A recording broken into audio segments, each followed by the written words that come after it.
صلو علیہ وآلہ۔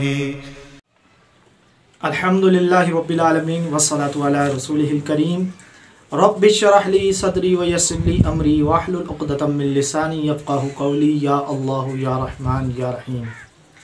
معزز سامعین و ناظرین، انشاءاللہ تبارک و تعالی آج میں آپ کو بتاؤں گا کہ اگر کسی کو یہ شبہ ہو، شک ہو کہ مجھ پر جادو کیا گیا ہے اور اس کی وجہ سے اس کو سر میں درد ہو رہا ہو، اکثر بیشتر ہوتا یہ ہے کہ کسی کو آدھے سر میں درد ہوتا ہے، اس کے لیے اس رمضان المبارک کی گھڑیوں میں بہت ہی بابرکت وظیفہ لے کر حاضر ہوا ہوں۔ آپ کو ادھر ادھر جانے کی ضرورت نہیں ہے، انشاءاللہ تبارک و تعالی ایسا وظیفہ ہے کہ جسے کر کے آپ خود بھی معالج بن سکتے ہیں اور اپنا علاج خود کر سکتے ہیں۔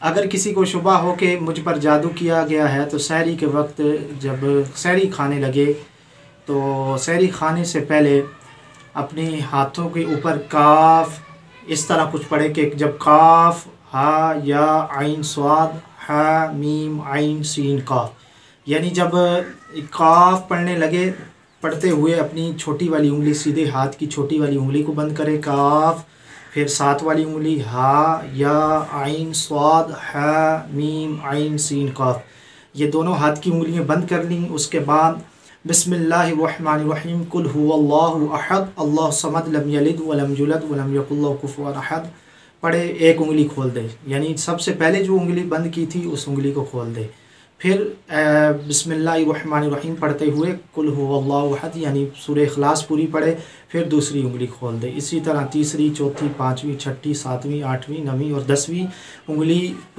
کھول کے اس پہ دم کر لیں، دونوں ہاتھوں پہ دم کرتے ہوئے آپ پورے جسم پہ اپنے ہاتھوں کو مل لیں۔ یہ روزانہ آپ سحری کے وقت انشاءاللہ تبارک و تعالی ایسا کریں گے تو اگر کسی کو آدھے سر میں درد ہوتی ہے تو انشاءاللہ تبارک و تعالی اس کی برکت سے آدھے سر میں درد بھی ختم ہو جائے گی، اور اگر جادو کا اثر ہوگا تو انشاءاللہ تبارک و تعالی جادو کا اثر بھی ختم ہو جائے گا۔